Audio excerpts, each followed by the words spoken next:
este video vamos a hablar del famoso teorema de Pitágoras. El teorema de Pitágoras es tal vez de lejos el resultado de matemática el más conocido por la mayoría de personas.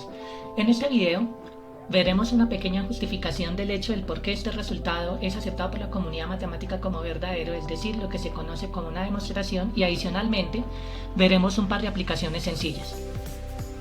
Pitágoras fue un conocido matemático y pensador griego nacido en Samos alrededor del año 569 a.C.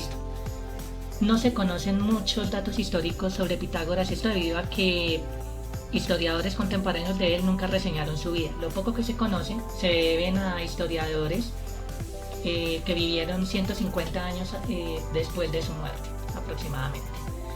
Lo único que se sabe es que estableció una escuela de pensamiento en la antigua Grecia, en la cual los resultados que obtenían sus estudiantes, por respeto a esta autoridad que tenía Pitágoras, por ser el maestro de la escuela, todos los resultados obtenidos dentro de la escuela llevaban el nombre de su maestro, es decir, de Pitágoras. Por lo que es muy factible que el teorema que recibe el nombre de Pitágoras no haya sido demostrado por él mismo, sino posiblemente por alguno de sus discípulos. Primero veremos algunas nociones básicas para poder entender la demostración de este teorema. Diremos que un triángulo se dice rectángulo si uno de sus ángulos es recto, es decir, mide 90 grados. Supongamos que tenemos la siguiente figura, un triángulo rectángulo. Los dos lados que están formando el ángulo recto los vamos a denominar catetos y el tercer lado lo denominamos hipotenusa. Una segunda noción básica que vamos a estudiar es el concepto de área. Lo que denominamos área de una figura geométrica cerrada en el plano corresponde a una medida de la región encerrada por el borde de dicha figura. Lo que vamos a llamar patrón de medida es lo siguiente: tomamos una unidad lineal, una unidad de medida, puede ser un centímetro, un metro, etc., y construimos un cuadrado donde cada uno de sus lados mide una unidad. Esto es lo que vamos a llamar una unidad cuadrada. Entonces, cuando tomamos una región cerrada en el plano, lo que vamos a denominar es como área corresponde al número de cuadrados y fracciones de cuadrado que necesitamos para poder cubrir el interior de dicha región. Ahora vamos a determinar lo que corresponde al área de un rectángulo. Recordemos que un rectángulo es un cuadrilátero, es decir, una figura geométrica que se compone de 4 lados donde cada par de lados opuestos son paralelos y tienen la misma longitud, es decir, además los ángulos internos de dicha figura son rectos. Supongamos que tenemos un rectángulo cuyos lados no paralelos miden A y B unidades respectivamente. Vamos a suponer por ahora que la parte de abajo, la base de este rectángulo, mide B unidades. Entonces, lo que hacemos es colocar una fila de cuadrados unidad, es decir, cuadrados donde cada uno de sus lados mide una unidad, y lo colocamos en la base. Muy bien, colocando esta primera fila de cuadrados unidad, vemos que dicha fila tendría B cuadraditos, y luego vamos colocando encima de él una nueva fila de cuadrados unidad. Entonces, para poder cubrir toda la región encerrada por dicho rectángulo, necesitaríamos A filas de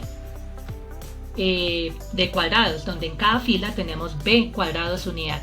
De esta manera, tenemos que para cubrir toda la región encerrada por dicho rectángulo, necesitaríamos A por B cuadrados unidad. Ahora determinemos el área de un triángulo rectángulo. Consideremos un triángulo rectángulo cuyos catetos miden A y B unidades respectivamente. Ahora duplicamos este triángulo rectángulo de manera como se muestra en la figura. Así obtenemos un rectángulo cuyos lados no paralelos miden A y B unidades respectivamente. Por lo visto anteriormente, el área de dicho rectángulo corresponde a A por B unidades cuadradas.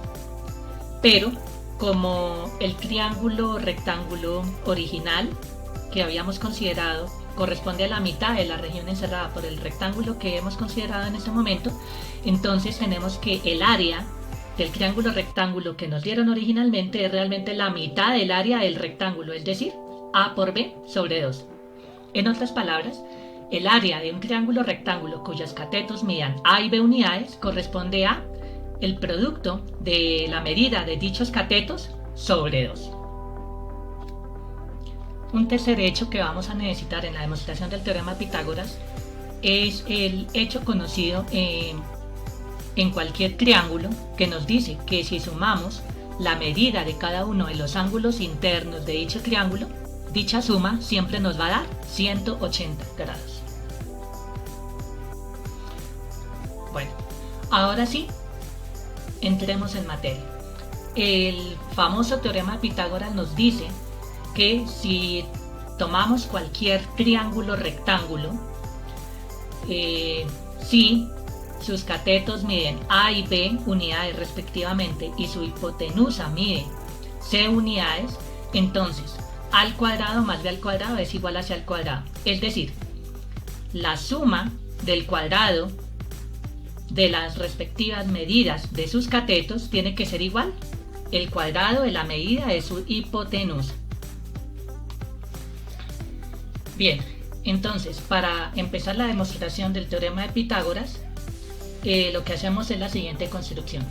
Primero, consideramos nuestro triángulo rectángulo original y luego colocamos una copia de dicho triángulo rectángulo de manera como se muestra aquí en la figura, de tal manera que aquí estemos armando un segmento de recta de longitud A más B. Luego replicamos esta construcción acá colocando aquí otra copia del triángulo rectángulo original, de tal manera que aquí tengamos otro segmento de recta de longitud A más B. Volvemos a colocar otra copia de nuestro triángulo rectángulo de esta manera, de forma que este segmento de recta tenga también longitud A más B. Y si nos damos cuenta, este otro segmento de recta tiene también longitud A más B. De esta manera hemos construido un cuadrado, el que hemos resaltado de amarillo, donde cada uno de sus lados tiene longitud A más B. Bueno, ahora nos vamos a centrar a determinar cuál es la medida del ángulo delta, es decir, ese ángulo que se está formando en la figura central, en la región 5 en nuestra gráfica. Entonces, primero nos vamos a centrar en esta región. Si nos damos cuenta, puesto que aquí tenemos un segmento de recta, entonces si sumamos la medida de los ángulos alfa, beta y delta, esa suma nos va a dar 180 grados. Muy bien, por lo que estamos considerando un ángulo llano, que es el que hemos resaltado de amarillo. Muy bien, perfecto.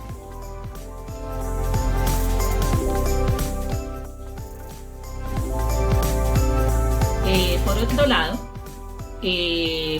nosotros resaltamos un hecho que, dado cualquier triángulo, la suma de la medida de sus ángulos internos tiene que dar 180. Entonces, aquí, si nos centramos en el triángulo rectángulo original que hemos considerado,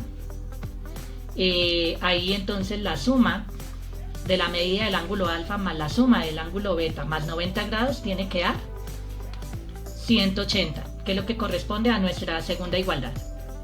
Ahora, lo que hacemos es tomar este 90 y pasarlo a restar al otro lado de la igualdad. Entonces, en este caso, tendríamos que la medida de los ángulos alfa más la medida del ángulo beta nos tiene que dar 180 menos 90, que es 90 grados. Muy bien. Esto es la tercera igualdad que estamos considerando. Y entonces, reemplazando el hecho de que la suma de estas medidas es 90 grados, reemplazándola en nuestra primera igualdad, lo que tenemos es que la medida del ángulo delta corresponde a 180 menos 90, es decir, la medida del ángulo delta es 90 grados. Bueno, de esa manera hemos demostrado que la figura central en esta construcción que hemos hecho, es decir, la región 5, está limitada por segmentos de recta que están formando un cuadrado donde cada uno de sus lados tiene longitud c. Entonces, continuando con nuestra demostración, la estrategia consiste en calcular el área del cuadrado grande donde cada uno de sus lados tiene longitud a más b. Vamos a calcular dicha área de dos maneras diferentes y luego las comparamos. Perfecto. Primero, como estamos hablando de un cuadrado cuya longitud de cada uno de sus lados es a más b, puesto que en particular es un rectángulo, realmente corresponde a multiplicar a más b por a más b, es decir, a más b al cuadrado. Y desarrollamos este producto notable, que corresponde a el primer término al cuadrado, es decir, a al cuadrado, más dos veces el primer término por el segundo, es decir, dos veces a por b, más el segundo término al cuadrado. Entonces, el área, calculado de esta manera directamente, corresponde a al cuadrado más dos veces a por b más b al cuadrado. Ahora vamos a calcular el área de ese cuadrado grande de una segunda manera. Básicamente sería sumar las áreas de las regiones 1, 2, 3, 4 y 5 y sumarlas todas. Muy bien. Si nos damos cuenta, las regiones 1, 2, 3 y 4 son lo que en geometría conocemos como congruentes, es decir, que cada una de esas regiones es copia, una fotocopia exacta, digámoslo así, de cada una de las otras regiones, sea por traslación, rotación o reflexión. Entonces, calcular el área de una región es calcular el de todas las demás. Y de esta manera, entonces, la suma de las regiones 1, 2, 3 y 4 realmente corresponde a tomar 4 veces el área de la región 1, que sería básicamente el triángulo rectángulo original que hemos considerado. Y a esto le sumamos el área del cuadrado del centro, el área de la región 5. Muy bien. Pero, por lo visto anteriormente en este video, el área de un triángulo rectángulo corresponde a multiplicar la longitud de sus catetos y dividirlo por 2. Y el área de un cuadrado es simplemente la longitud de uno de sus lados elevado al cuadrado. Entonces el área calculado de esta manera del cuadrado grande sería 4 veces a por b todo sobre 2 más c al cuadrado. Y pues 4 sobre 2 es 2, entonces esta expresión nos queda como 2 veces a por b más c al cuadrado. Si comparamos nuestra segunda igualdad que tenemos aquí con la última, nos damos cuenta que tenemos un término en común, que es 2 veces a por b, el cual lo podemos cancelar. Y al cancelarlo, lo que nosotros tenemos es que a al cuadrado más b al cuadrado es igual a c al cuadrado, que es exactamente lo que queríamos demostrar. Lo que acabamos de presentar es una pequeña justificación del hecho del por qué la comunidad matemática en general acepta este teorema como verdadero, es decir, lo que se conoce en matemáticas como una demostración. A continuación veremos un par de ejemplos en el cual utilizamos el teorema de Pitágoras. En el caso que tengamos un triángulo rectángulo donde conozcamos la longitud de sus catetos y desconocemos la longitud de su hipotenusa, utilizando el teorema de Pitágoras podemos calcular la longitud del lado que nos está haciendo falta, de la hipotenusa en este caso. Supongamos que tenemos un triángulo rectángulo cuyos catetos tienen longitud 3 y 4 unidades y nos piden determinar la longitud de la hipotenusa. Utilizando el teorema de Pitágoras tenemos que el cuadrado de la longitud de un cateto más el cuadrado de la longitud del segundo cateto tiene que ser igual al cuadrado de la longitud de la hipotenusa. En este caso tendríamos que 3 al cuadrado más 4 al cuadrado es igual a c al cuadrado. Efectuando estas operaciones tenemos que c al cuadrado es igual a 9 más 16, lo que es igual a 25. En los números reales, esta ecuación tiene dos soluciones. Más o menos raíz cuadrada de 25, que es igual a más o menos 5. Pero como estamos en geometría, las longitudes solo toman valores positivos. Entonces en este caso nos quedamos con la solución positiva de esta ecuación, que corresponde a 5. Es decir, la hipotenusa de este triángulo rectángulo tiene una longitud de 5 unidades. Veamos ahora un segundo ejemplo donde aplicamos también el teorema de Pitágoras. En el caso que tengamos un triángulo rectángulo donde conozcamos la longitud de un cateto y la longitud de la hipotenusa, el teorema de Pitágoras nos permite determinar la longitud del cateto desconocido. En este caso, si nos dan un triángulo rectángulo donde un cateto tiene de longitud 12 unidades y la hipotenusa mide 13 unidades, el teorema de Pitágoras en este caso lo que nos dice es que el cuadrado de la longitud de un cateto más el cuadrado de la longitud del segundo cateto es igual al cuadrado de la longitud de la hipotenusa. En este caso, esto se traduce en la siguiente expresión: 12 al cuadrado más b al cuadrado igual a 13 al cuadrado. Efectuando estas operaciones, esta expresión nos queda como 144 más b al cuadrado es igual a 169. Y lo que queremos hacer es despejar b. Entonces 144 lo pasamos a restar. Entonces de esta manera nos queda que b al cuadrado es igual a 169 menos 144 igual a 25. Esta ecuación tiene dos soluciones en los números reales. B es igual a más o menos raíz cuadrada de 25, que es igual a más o menos 5.